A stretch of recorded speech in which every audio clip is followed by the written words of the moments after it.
Morning everyone, কেমন আছো? আশা করি সবাই সুস্থ আছো, ভালো আছো। আমি একটু ভালোই আছি এখন।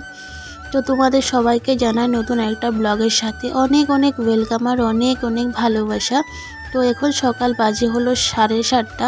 তো তোমাদেরকে সাথে নিয়ে ব্লগটা শুরু করছি। আর সকালবেলা আজকে রান্নাঘর থেকে ব্লগটা শুরু করলাম, মানে রান্নাবান্নার থেকে। সকালবেলা বাসি কাজকর্ম করে সম্পূর্ণ শেষ করে পুজো টুজো দিয়ে এসে এখন রান্না বসিয়ে দিয়েছি। এদিকে চা বসিয়েছি, এদিকে দেখতে পাচ্ছ ডালটা সম্পাসও দেওয়া হয়ে গেছে। তো যেহেতু ছেলেকে স্কুলে নিয়ে যেতে হবে, বড় অফিস যাবে সকালবেলা, তোমরা জানোই যে সকালবেলার কাজই মানে সব থেকে আমার ইম্পর্টেন্ট আর খুব তাড়াহুড়ো থাকে। তো যেহেতু শুক্রবার, তার জন্য খাওয়া দাওয়াও তো নিরামিষই হবে আজকে। তো আজকে সকালে তো বাসি কাজকর্ম করেছি, সেগুলো আর শেয়ার করা হলো না। তো যাই হোক, আজকে যেখান থেকে আমার ভিডিওটা নতুন দেখছো, প্লিজ সাবস্ক্রাইব করে আমার পাশে থেকো, আমাকে প্লিজ অল্প সাপোর্ট করো, কারণ অনেক দিন থেকে ভিডিও দেওয়া হচ্ছে না ভালোভাবে। তো যাতে চ্যানেলের অনেকটাই ক্ষতি হচ্ছে, জেনে বুঝেও কিছু করার নেই। শরীর থেকে বড় কিছু মনে করি না, কারণ এতটাই শরীর খারাপ যে কিছু করতে ভালো লাগছিল না। আর ঘরের কাজ তো দেখো করতেই হবে বাধ্য, কারণ ঘরকে না সামলানোর জন্য মানুষ নেই, ছেলেকে দেখার জন্য মানুষ নেই। তো তার জন্য আমার যতটুকু কষ্ট হলো তার মাঝেও এসব করতে হচ্ছে।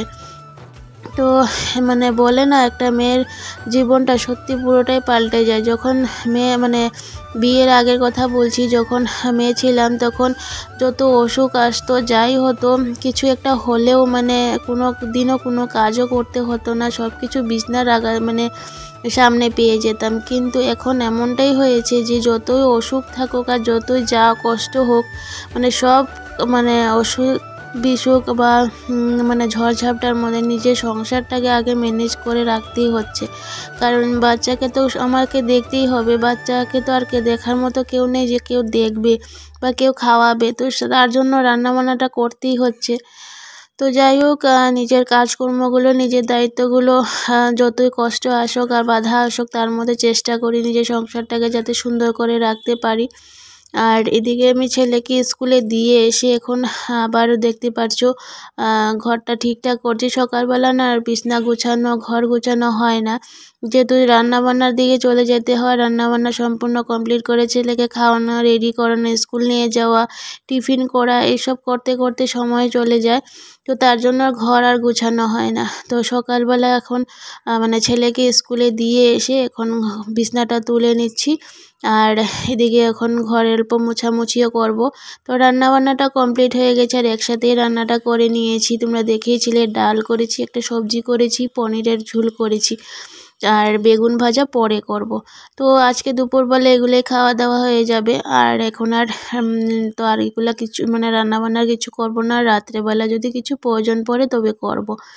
তো যাই হোক, আমি বিছনাটা ঠিকঠাক করে এখন সোফাটা অল্প ঠিকঠাক করে নিচ্ছি। আর প্রত্যেক দিন তো বুঝতেই পারো, একই কাজ না করলেও উপায় নেই, আর করতেও ভালো লাগে না। কিন্তু কি করবো বলো, ঘরটাকে সুন্দর করে না রাখলেও না নিজের একটা কেমন জানি লাগে।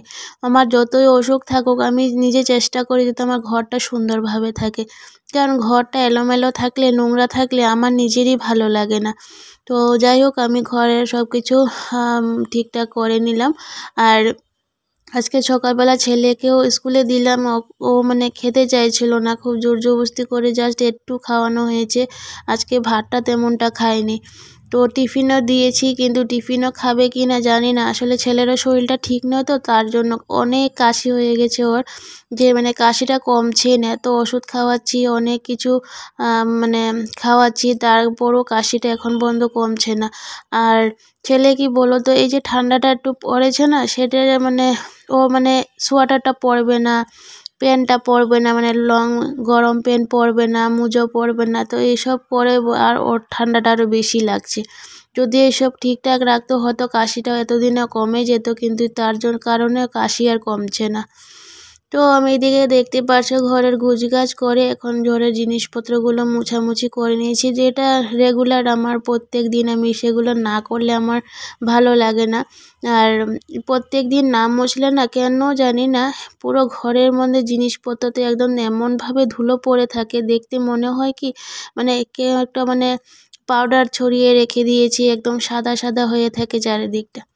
তো যাই হোক, আমি ঘরে সব কিছু জিনিসপত্র মোছামুছি করে এখন দেখতে পাচ্ছ ছাদে কাপড়গুলো মেলে দিচ্ছি। সকালবেলা বললামই রান্নার ঝামেলায় চলে যায় আর বাকি কোনো কাজ করা হয় না। এই কাপড়গুলো কিন্তু সকালেই ধোয়া হয়ে গেছিলো যখন স্নান করেছিলাম। তো তাই মানে সকালবেলা এইসব সব রেখে দিয়ে আসার পর স্কুল থেকে তারপরে বাকি কাজগুলো করি। আর এইসব কাজ করতে করতে তো আবারও সেই স্কুল থেকে আনার টাইম হয়ে যায়। আর সকালবেলা তো আমি নিজে চাও খাই না, কারণ সকালবেলা রান্নাবান্নাটা করতে হয় কেন, আমার বড় অফিস যাবে খেয়ে, কারণ ও সারাদিন ভাত মানে কিছুই খাওয়া দাওয়া করে না, বাইরেও খেতে বেশি ভালোবাসে না বলে খায় না। তো তার জন্য আমার মানে বলতেই পারো যে আমার সকালবেলাটা রান্না করা আমার খুব মানে ইম্পর্টেন্ট। যদি ভাবি যে না ডাল আলু সেদ্ধ ভাত করে নেব, সেটা হয় না, কারণ দুপুরবেলা ও আসে না খেতে। তো তার জন্য সকালবেলা ডাল আলু সেদ্ধ ভাত দিয়ে আর হয় না। আর আমার বর কেন জানি না আলু সেদ্ধ ভাত খেতে একদম পছন্দ করে না। তো তার জন্য আমাকে সকালবেলা ডাল তরকারি ভাজা করতেই হয়। তো যদি কোনো দিন মানে চিকেন বা মটন আগের দিন রান্না করে রেখে দিই, তবে সকালবেলা সেটা গরম করে ডাল আর ভাজা করে দিয়ে দিই। তো তেমনটা। তো যাই হোক, যেমনটা করলে হয় প্রত্যেক দিনের কাজ তেমনটাই করে রাখি। তো এখন আমি দেখতে পাচ্ছ ছাদের থেকে এসে মানে বাসনগুলো ধুয়ে নিচ্ছি। রান্না করে সব চলে গেলাম, আর এখন বাসন জমা হয়ে গেছে, খাওয়া দাওয়া করা হয়েছে, রান্না বান্না হয়েছে, সব কিছু বাসন রয়ে গেছে। তো এগুলো সম্পূর্ণ বাসন মাজামাজি করে সব কিছু করে তারপরে আমি একটু খাবো, খেয়ে আবার ছেলেকে স্কুল থেকে আনতে যাব, কারণ ছেলে তো মানে সেই টাইমের যদি সঙ্গে সঙ্গে দেখে না আমাকে, তবে ওর মনটা একটু খারাপ হয়ে যায়, ভাবে সবাই চলে গেছে আমার মা আসেনি। তো ওর একটু মনটা খারাপ হয়ে যায়, তারপর পরের দিন স্কুল যেতে অল্প টান পায়। তো তার জন্য আমাকে সেই টাইমের মধ্যে আমার মানে ওর স্কুল ছুটি হওয়ার আগেই আমাকে সেখানে পৌঁছাতেই হয়। তো যাই হোক, আমি এখানে বাসনপত্র সব ধুয়ে নিয়েছি। আর সংসার জীবনটা না বড় অদ্ভুত সত্যি। যতই করো আর যতই যা, মানে নিজের জন্য কোনো দিনও সময় পাওয়া যায় না। তো চেষ্টা করি যাতে নিজের কষ্ট হলেও সবাইকে খুশি রাখতে চেষ্টা করি, যাতে আমার জন্য কার কোনো দিনও কোনো কষ্ট না হয়। আমি যতই কষ্ট করি সেটা হয়তো ভগবান একদিন দেখবে, কিন্তু আমি চাই না আমার জন্য কেউ কষ্ট পাক। তো আমি সবসময় চেষ্টা করি আমার যতখানি সাধ্য থাকবে আমি ততখানি করে যাব। আর তারপরে তো মানে সেটা ভগবানের উপরে ছেড়ে দেওয়া, না তাই না? তো আমাদের জীবনটাই তেমন। আর একটা বলে না, একটা নারীর জীবনটাই তেমন। মা বাবার ঘরে থাকলে তখন ব্যাপারটা আলাদা থাকে। মা বাবার উপরে ডিপেন্ড থাকা হয় সবসময়, ওদের উপরে যেমনটা রাখে বা যেমনটা থাকি আমরা, ছোটোর থেকে বড় হই আমরা, তেমনটাতে অভ্যাসে পরিণত হই। তারপরে যখন একটা নতুন সংসারে চলে আসি, তখন আমরা মানে আবার আরও একটা নতুন দায়িত্বর মধ্যে পড়ি।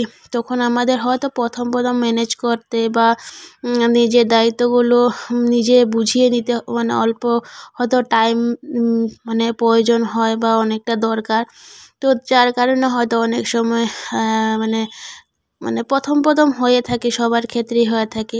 কিন্তু যখন নিজের সংসারের দায়িত্ব নিজের কাঁধে নেওয়া হয় না, তখন সব কিছুই করা যায় সত্যি। তো আমি এখন নিজেই বুঝতে পারি যে মেয়ে কোনো দিনও কিছু করতে হয়নি, আর কোনো দিনও কোনো মানে চাপের মধ্যেও ছিলাম না। আজকেই মানে আমি নিজেই বললাম যে আমি নিজেই আজকে সম্পূর্ণ সংসারের দায়িত্ব একাই ম্যানেজ করছি। মানে ছেলেকে একা বড় করা, একা সংসারে সব কিছু করা, বাইরের সব কিছু দেখা, ছেলের সব কিছু দেখা, সব তো একাই করছি। তার জন্য মানে নিজেই বলতে পারবো যে মানে মানুষ যখন যার যখন কাঁধে যেটা পড়ে না, মানুষ ঠিকই পারে। হয়তো মানুষ মানে কিছুটা হয়তো মানুষের বুঝতে অল্প টাইমের প্রয়োজন হয়, তার জন্য হয়ে থাকে, কিন্তু সবাই পারে। তো কাউকে কোনো দিনও ছোটো করতে নেই আর ভুল বুঝতে নেই, কারণ মানুষের সবার তো মানে সব কিছু কাজ তো আর ফট করে সবাই শিখতে পারে না। তো তার জন্য অনেকটা অল্প হলেও টাইমের দরকার পড়ে। তো মানুষকে অল্প টাইম দিতে হয়।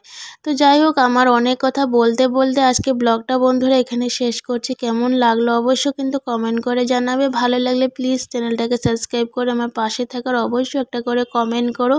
তো চলো আজকের মতন টাটা, বাই বাই, সব ভালো থেকো, সুস্থ থেকো, কালকে আবার আসছি।